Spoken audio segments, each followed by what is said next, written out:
Litauerne i Sverige har skabt et unikt feriested, skjult fra resten af verden. Den 8. morgenmad, den anden frokost, den 8. middag. Ingen hast. Litauerne kan stadig ikke rigtig slappe af. Og min hytte ved søbredden. Alt er på højeste niveau. Sejltur med en fiskestjerne. Humanisator, hvis du allerede har fanget en fisk, for ikke at pine den. Humanisere. Og en optræden af en kulinarisk stjerne. En delikatesse blandt, vi vil spise som på en god restaurant. Ingen er blevet tyndere under rejsen. Jeg er Orius Gasanovas. Jeg rejser 300 dage om året. Hver uge nye byer og lande. Når jeg rejser, lærer jeg, smager, møder nye mennesker og bliver overrasket hver gang. Dette program er uden manuskript for en god rejse, der ikke seriøst på forhånd.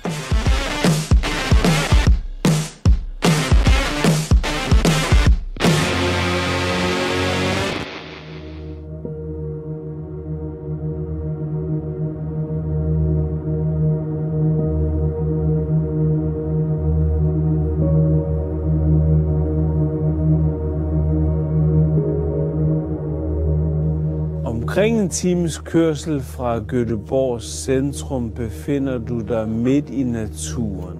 Svenske skove, frodige grønne mosser, buske, træer. Meget smuk natur. Og dette sted er beregnet til ferie. En anderledes ferie, end jeg normalt viser jer. Her er der ingen hvide sandstrande. Her er der ingen hede. Men her er der afslapning i naturens skød. Noget, der i øjeblikket er meget populært. Folk, tyskere, briter, iræer mange steder i verden. Amerikanere søger også sådanne steder, fordi folk ønsker at undslippe masseturismen i Venedig, Rom, Barcelona og andre byer. Og sådanne steder værdsættes højt. Jeg værdsætter dem også meget, og han er skabt af disse skove. Du kigger, tænker, hvor smukt det er her. Vi litauere har selv mange skove. Nogle gange undervurderer vi bare skovene. Jeg valgte ikke tilfældigt at filme programmet i Sverige. Jeg forsøger at ramme de nuværende rejsetendenser. Turister vælger i stigende grad køligere steder til deres ferie, og det er ikke bare en tilfældighed, men en klar konsekvens af klimaforandringer og udbrændthed fra det varme ferieformat. Mange steder i Syd, Spanien, Italien, Grækenland passer sommersæsonen ikke længere til behovet for en god kvalitetsferie. Temperaturen overstiger der oftere 40 graders varme. Det er ikke længere en ferie, men en lidelse. Derfor husker folk oftere de nordlige lande, hvor klimaet ikke irriterer. Denne måde at holde ferie på har allerede fået sit eget navn. På engelsk kaldes det coolcation, en kombination af ordet cool, som på engelsk betyder cool, og vakation, ferie. Det er derfor Sverige nu oplever en stærk stigning i indgående turisme. Der er mange små svenske hoteller i området, og man kan også leje forskellige størrelser af gårde. Men jeg har valgt at vise jer et særligt sted, der ejes af litauere. Dette sted blev opdaget af 3 litauiske venner, som skabte denne feriedestination. Det var på internettet, jeg så det, Hippofishing EU. Dette er en side, der indeholder vidunderlige billeder, en utrolig smuk natur. Tag dig tid til at slappe af, tage på ferie og fiske i Sverige, det blev kaldt. Og jeg blev fanget af det, derfor er jeg i denne skov. Det er Saulius Vigraitis, ikke kun min ven, men også en professionel fisker, skaber af tv-programmer om fiskeri og en stor, bare uendelig fan af afslapning i naturen. Han er en af ejerne af dette sted. Denne gård, vil jeg sige, har en god aura, forstår du. Ingen har nogensinde lejet noget her, ved du. Ingen har nogensinde drevet nogen forretning her. En dejlig familie ved navn Torres bor her. Men jeg spurgte også, om du har noget at gøre med vin eller brandy, ikke? Jeg er kun med træ. Mange skandinaver har meget at gøre med træ her. Det er Torres-familien her. De har boet her siden 50'erne. Der var et lille hus. Der er et billede af det et eller andet sted. Og de begyndte at etablere sig her lidt efter lidt. Etablerede sig. Og til sidst, sådan gik det, at de allerede var blevet gamle, næste gang allerede 80 år med familien. Børnene var i Liverpool og Göteborg, og de ønskede ikke at vende tilbage. Så for dem at tage sig af dette komplekse var en udfordring. 2 hektar landbrug. Og skandinaverne har stadig det, at de ikke vil tillade nogen indblanding. Forstår du, at der skulle komme nogen her for at klippe græsset eller denne velplejede blomster? Nej, de siger bare nej. Hvordan kan det være muligt? Så de gamle arbejdede her fra morgen til aften, passede de hele landbruget, og forstår du, de blev trætte.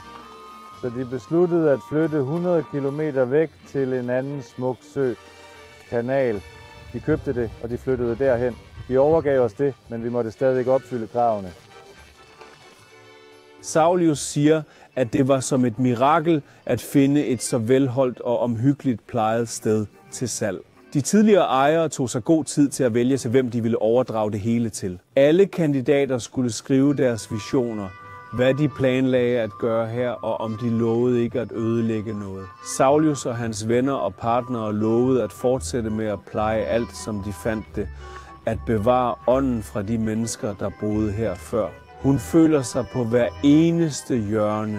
Og det er mit første spørgsmål, da jeg kom hertil, Saulius, og det var, om I har bygget alt her, for det ser virkelig ud som de svenske reklamer, som man ofte ser. Alle de små huse, farverne, det hele ser virkelig nyt ud, men det er det ikke. Nej, det er bestemt gammelt. Hvor mange år er hun cirka? Siden 70'erne er det der tilføjet en eller anden bygning der. I 90'erne derovre. Ved søen er der allerede noget, der er blevet gjort. De har langsomt bygget sig her, og alt bliver ødelagt. Det ser ud som om, de her ville være som nogle fiskere, men de har intet at gøre med fiskeri.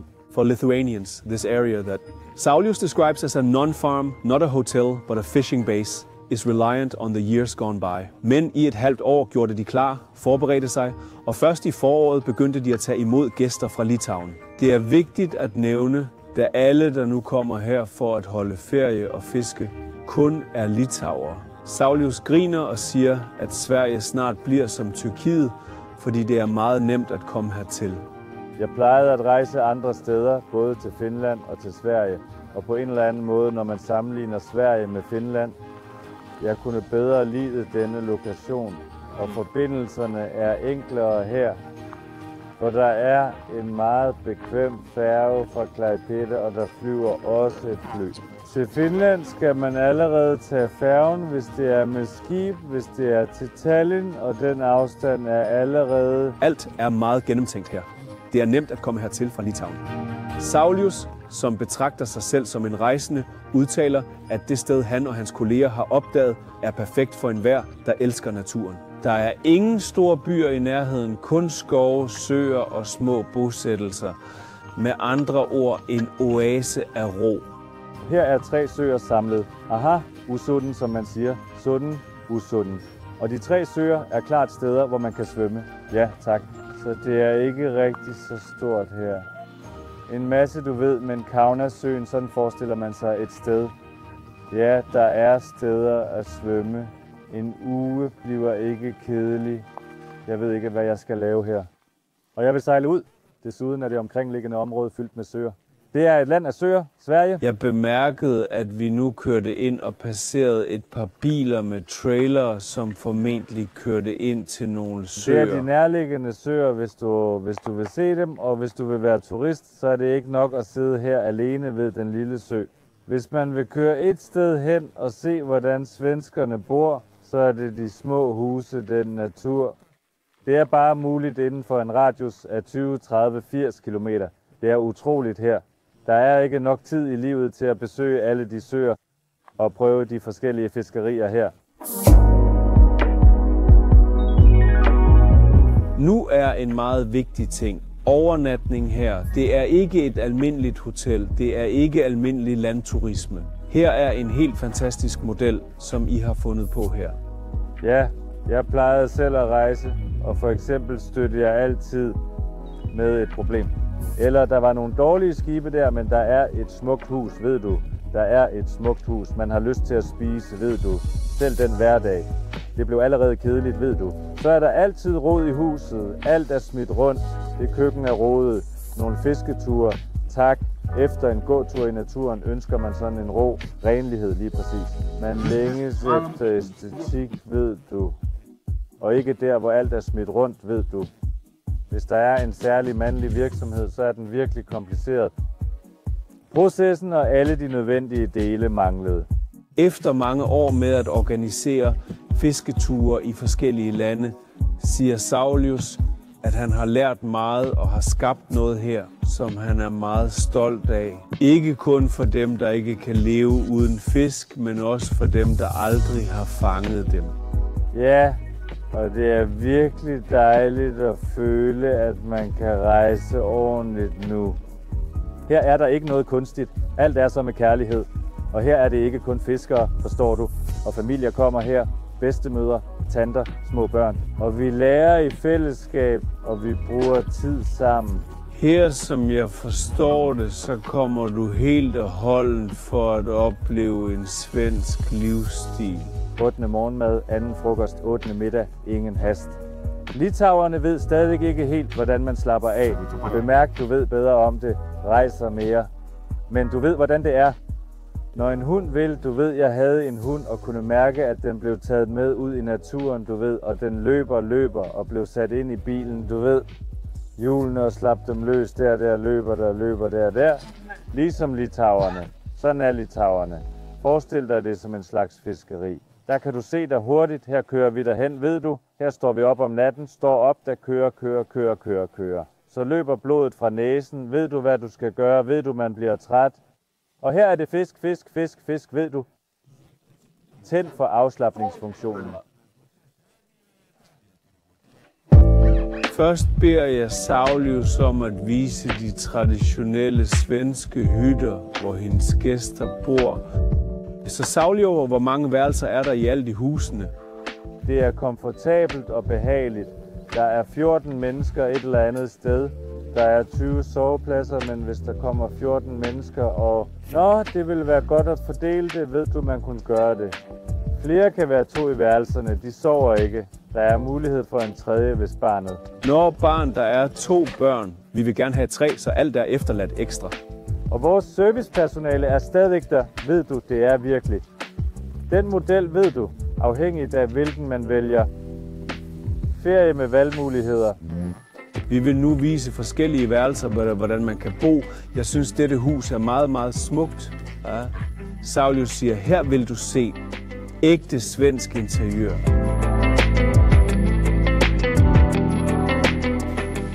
Det drejer sig om ca. 77-80. Nå, noget lignende, mindst 28, tror jeg. Det er de originale tapeter. Lamperne, se, de er meget interessante og er blevet efterladt.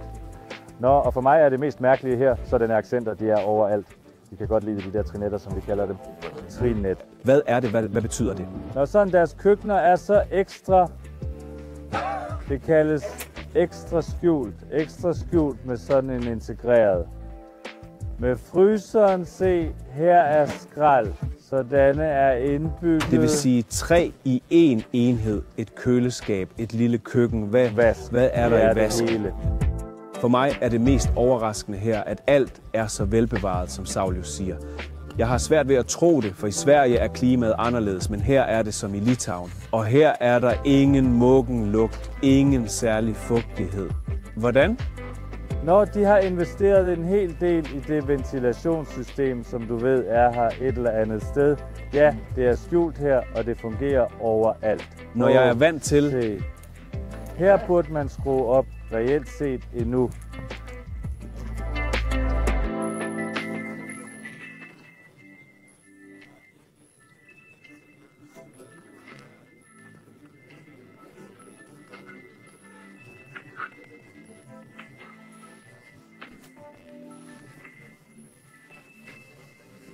Forstår du, hvad det er måske, men jeg kan godt lide det tapet.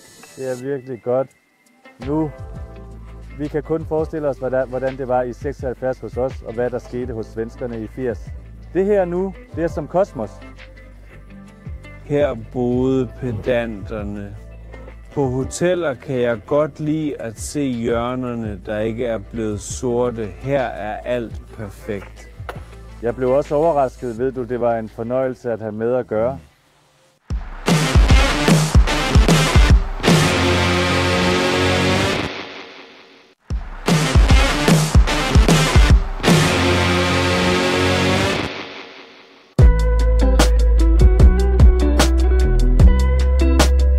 Og nu vil jeg vise jer det VIP-hus, der er til vores team.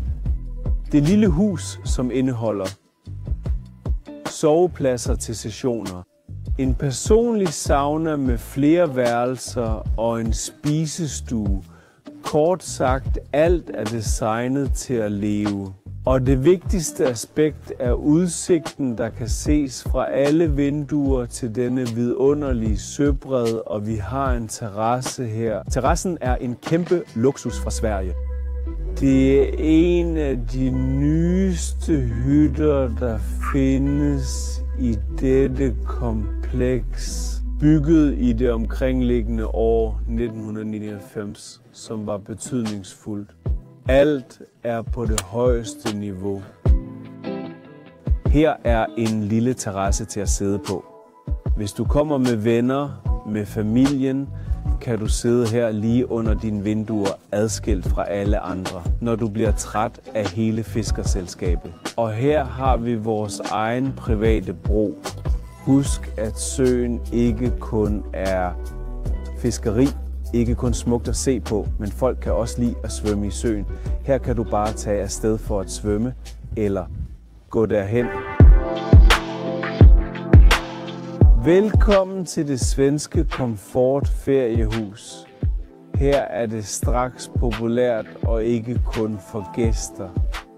Redesenge, hvis han overhovedet redder dem, kan bare bruges til at sidde på. Det er beregnet til 4 personer her. En blomstrende samling, et klaver. Overalt fra alle sider, fra alle hjørner kan man se søen. Når jeg går i seng, ser jeg søen. Når jeg vågner, ser jeg på søen. Her er husets andet værelse. Endnu en seng. Her er køkkenet, spisestuen, spiseområdet.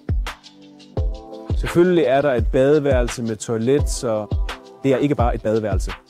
Her kan man vaske sig, og her kan man nyde en privat sauna. Hyttens sauna. Hvis du vil, kan du tage en sauna og derefter løbe ud i søen for at bade efter en dag med fiskeri eller en dag i skoven. Man kan også komme her og få en god saunatur. Uanset hvor hyggelige de er, sidder ingen i hytterne hele dagen. Hver dag er der planlagt mindst 2 sejlture på de lokale søer. En sejltur om morgenen, en anden om eftermiddagen. Og nogle gange er der også en aftensejltur. Vi kan sige, at kaptajnen på skibet oftest fører 2 eller maksimalt 3 personer eller 1, alt efter hvad du føler for i henhold til dine ønsker. Vi stiller båden til rådighed. Folk sejler selv, hvis de kan styre. Det er ikke nødvendigt at have en kaptajn. Lad os fortælle og forklare, så vi ikke rammer noget unødvendigt. Der er kort, og de svømmer deres vej, dem der kan. De plukker bær og samler svampe, sidder og nyder tiden, har et bord, cykler rundt i området, tilbringer fritiden som de vil. Ja, vi vil sejle, måske krydse hele søen. Jeg vil vise lidt, hvordan vi belyser lidt her med nye teknologier. Måske er der flere af denne slags turistiske aktiviteter i dag. Her er Svenske Gårde, og vi vil sejle gennem kanalen til den store sø. Er dette ikke den store sø endnu? Vi har bevæget os så meget, det føles som sø på sø. Jeg er nysgerrig på, om folk, der kommer, har som mål at fange så meget fisk som muligt, eller om det er noget andet. Nå, vi prøver at sende en besked. Du ved, at fisken her er fantastisk, den er stærk, vi spiser den, og kokken tilbereder den. Men accentet er ikke det at fange fisk i fryserne, som de fleste forestiller sig, at fiskerne kommer med deres fryserne, og hvis de løber tør, så kører de til en overførsel. De køber, så vi promoverer ikke sådan fiskeri. Vi slipper alle trofæfangster fri. Hvis vi tager noget, tager vi kun så meget, som vi kan spise på stedet, som kokken, så folk kan få frisk fisk. Mange litauere har virkelig aldrig fået normale, gode, friske fisk, fordi det er ikke så let at få fat i Litauen, da det er en forbudt erhvervsfiskeri i indre vande, og ikke alle kan fange det selv. Mange oplever dette for første gang. Ja, det er os. Temaet og målet er, at almindelige mennesker, ikke kun fiskere, kommer for at lære om fiskeri, så selv i denne teknologiske tidsalder, hvor selv små børn sidder ved computer, kan vi få dem ud i naturen. Og vi vil hjælpe forældrene med at interessere børnene for fiskeri, uden at de helt slipper computeren, fordi vi har... Og hvis der er noget, så vil vi arrangere det hele, du ved lidt, og her vil de se, det er meget interessant. Alle hvad der vises her, fanger opmærksomheden, og plus fiskeri, fisk, naturen, det hele hænger sammen. Saulius sammen med sit team udvikler de mest forskellige ruter, så gæsterne hver dag får nye oplevelser og historier at fortælle. Nogle ønsker mere af den uberørte natur, mens andre beder om at se de lokale landsbyer. Vi svømmede, og den meget lille sø, så forskellig, at der er landsbyer, der er gårde, her er storbyen, kan man sige. Hvor mange bor her? Hvordan Prinai er forbundet med Biestonas. En meget hyggelig by. Skulle vi gå en tur indendørs? Jeg forstår ikke, jeg er sådan en mærkelig og fuld af alt muligt. Sådan er der også en duft af kursted, ja. Så dukker der også en slags højde op, sådan en forskellig artet. Ja, det er meget interessant, at der på den ene kaj er et meget smukt, hyggeligt lille hus, mens der på den anden står store højhuse.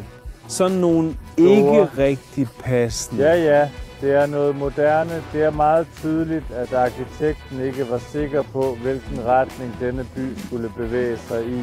Så man kan finde af forskellige typer kulturer og kinesisk, japansk, indisk køkken, der dukker op. Svenskerne har meget, der har de ikke så meget, der ved. Her er et typisk bybillede, som man ser i parkeringspladser i byerne. Dette er et lokalt sted.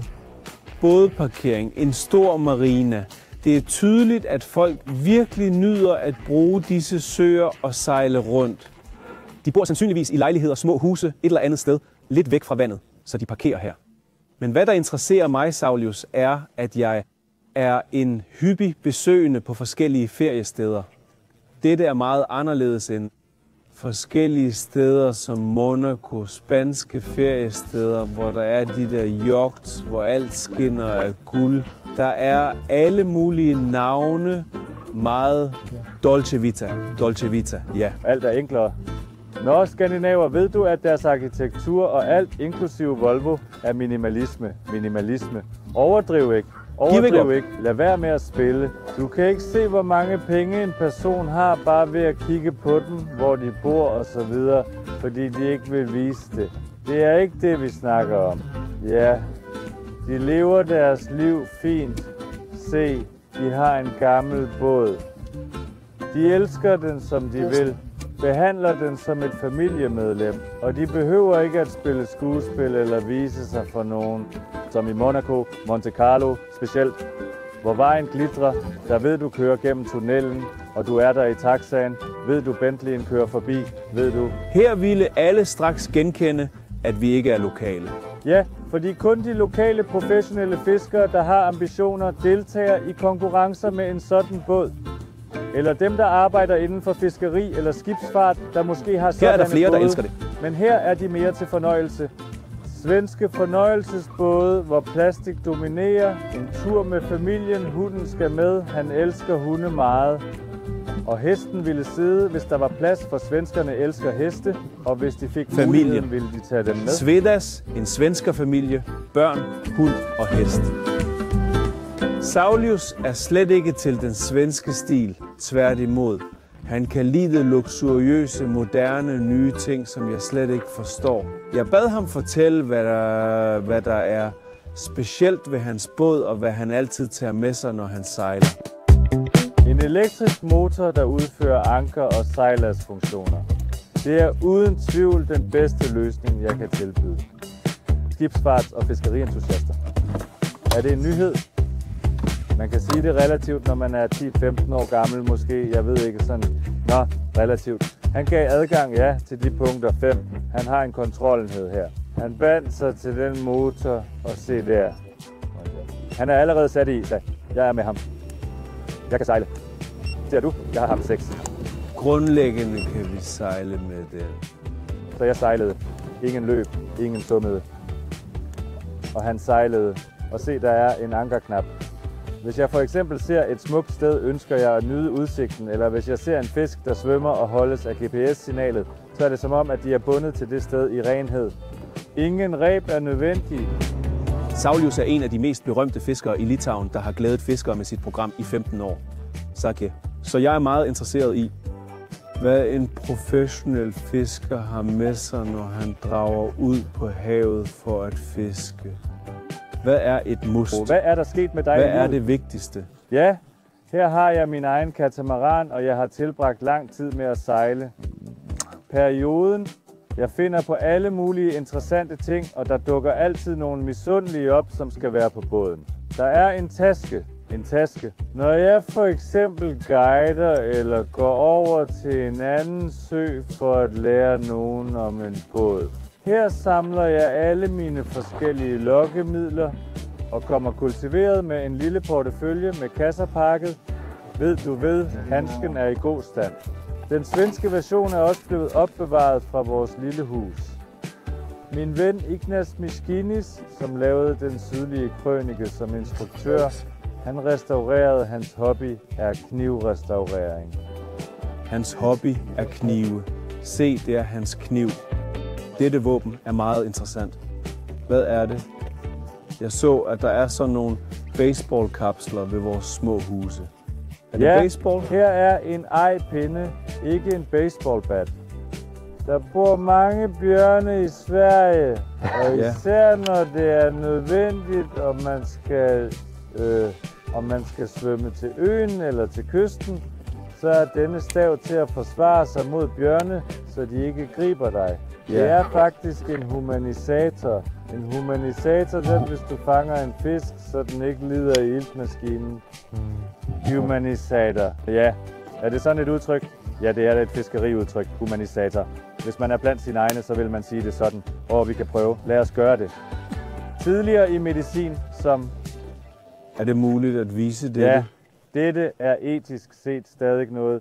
I andre lande, også i Skandinavien, hvis du går i floden og fanger en laks, og hvis de så ser, at du allerede har slået dem ihjel, vil du få en sådan bøde, for du torturerer her er det fisken. sådan. Her skal det humaniseres.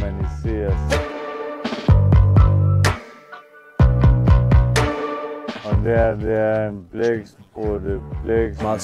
Her er duftlys. Her er en båd. Arion bil. Her er vores biler. Skad ikke fiskeriet. Her er det. Dette er til. Du ved, at det er frisk. Citrone er virkelig frisk. Hvad der hører til solcremer, plastre, for det er ofte tilfældet. Her er plasteret også sprayplaster. En åbner, hvis det nogensinde skulle ske. Cigaren. Skær det selv, hvis det er nødvendigt. Cigar. Dette er allerede en luksusboks. Dette er en hylde for en person, der kan lide civilisation. Så er det, når det er vigtigt, sejre. Cigar. Ja. Disse er kolumbianske, tror jeg. Kubanske. Det er kubanske, så her er det virkelig godt. Når du får fat i din rekordfisk, så er det muligt for dig. Dette er stedet for rekorder. Vi minder om, at rygning skader helbredet, og rygning kan ødelægge dine lunger og din families lunger. Jeg ryger ikke. Jeg drak ikke. Men hvis kaptajnen havde bare 0,1% promille, ville båden og kørekortet straks blive inddraget. Min og Saulius første sejlads var, lad os kalde det, en introduktionstur. Uden fiskeri, men med mange historier om Sveriges natur og dens folk, som han har lært godt at kende gennem årene og har knyttet mange venskaber med.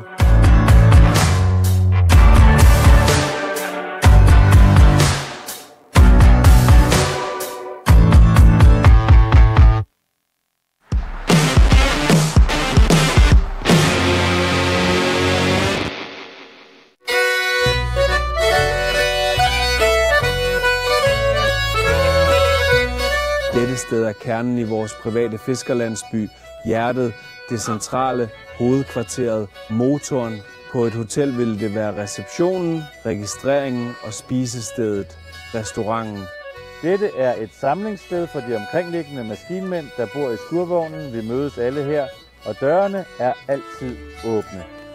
Du vil altid finde Mykolas her, altid smilende, travlt optaget og tilbringer tid i køkkenet. Man kan altid sætte sig ned, slappe af, kigge ud af vinduet og nyde en kop kaffe, som man bare laver, når man kommer forbi. Det er også forskelligt godt på forskellige tidspunkter. Når det regner her, kan du tage dig en kop te, sætte dig på terrassen og betragte regnen falde ned. Hvis det er en solrig aften, er der en anden terrasse på den anden side, hvor du kan sidde og se ud over søen. Der er mange måder at finde sin hvile på. Men nogle gange, når det regner, organiserer vi endda pokeraftener. Så trækker vi kortene. Tokens, alt en metode til at undslippe. For eksempel, hvis en person, mesterskaberne er derbyer, Lietuvos Rytas mod Žalgiris. Basketball. Men der var finaler, vi støttede Jasikevičius, så vi tændte på fjernsynet. Derefter bar vi det ud af kælderen og hjalp til.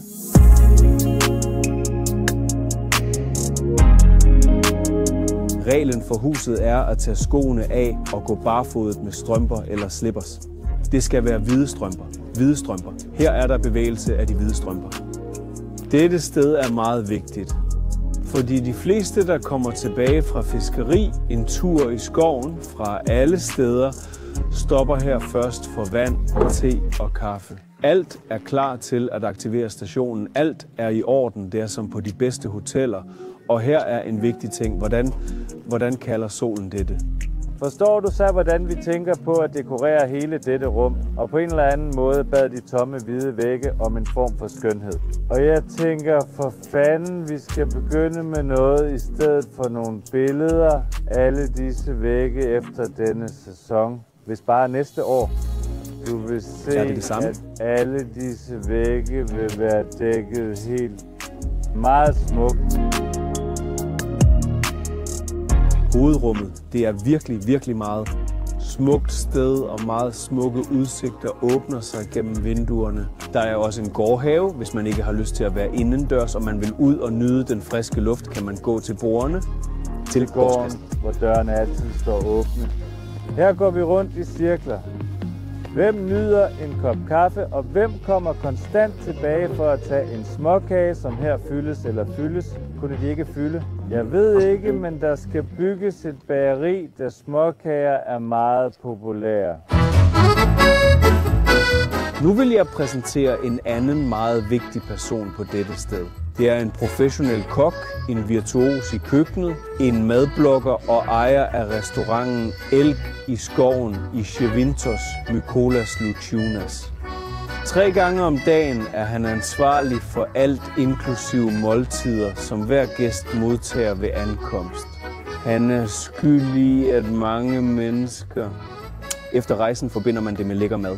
Er du klar over, hvad du har gjort? Når vejret er dårligt, er det kun det, man husker. Der er folk, der snakker om din mad her, og jeg har haft kontakt med dem, der allerede har været her.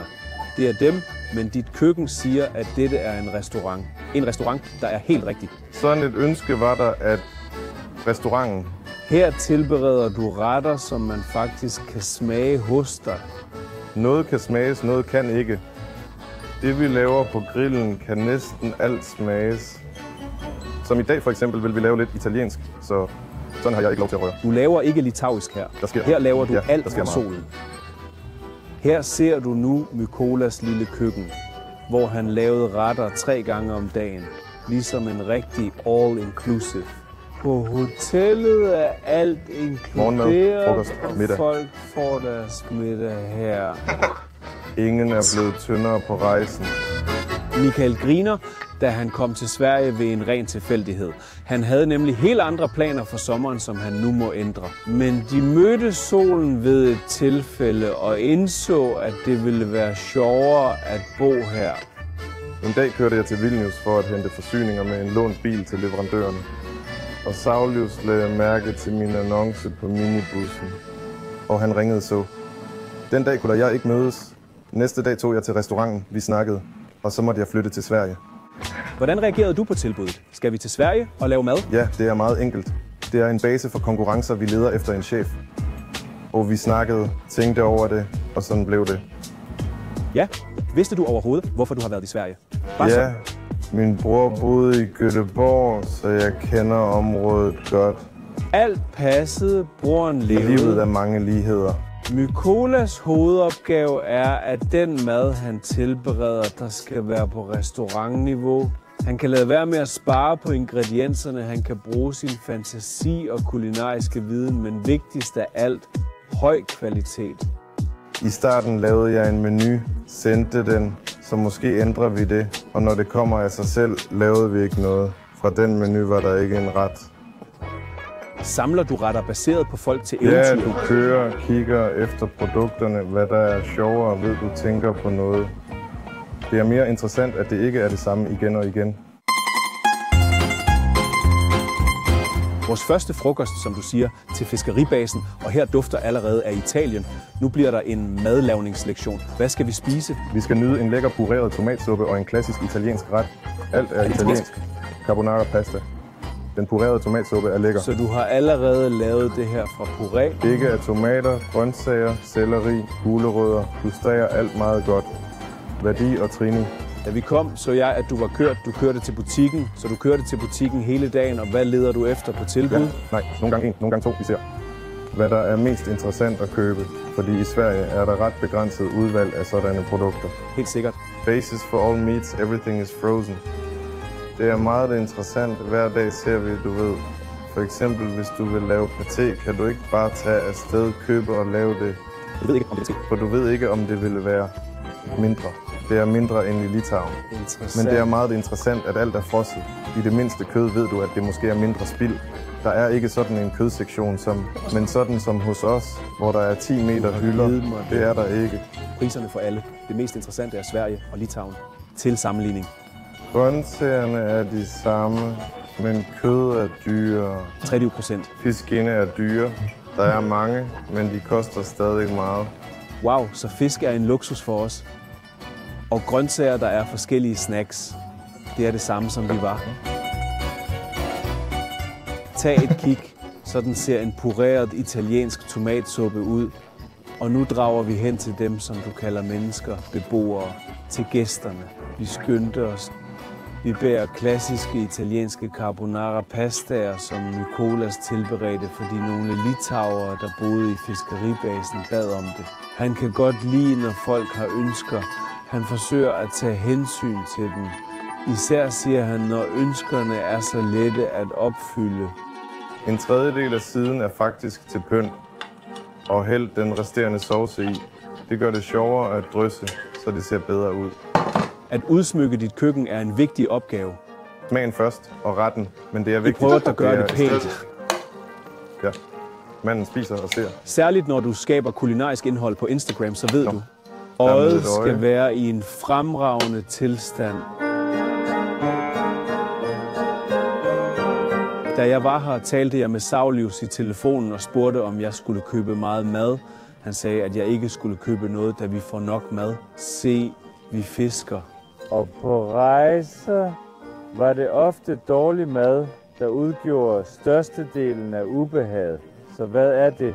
Bacon, pølser, sådan nogle. Og efter en uge tager man både træt og uden energi. Hvis din mave gør ondt, så se om der er andre problemer. Og så er der det daglige liv. Ved du, hvem der skræller kartoflerne, og hvem der ikke har taget skrællet ud og ikke har vasket det? Og det daglige liv var sådan en belastning. Det fede ved at fiske. For at undgå dette og for at have det en god tid at spise godt, opstod ideen om at involvere en professionel kok.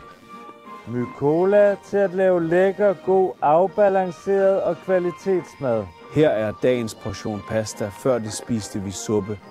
Se her, det er virkelig i dag besøger Italien også. Hvordan ser det svenske fiskeri ud? Hvor mange og hvilke størrelser af fisk vil vi fange i dag? En efter en. Vi rejser til forskellige søer, og I vil se dette fantastiske sted i den anden del.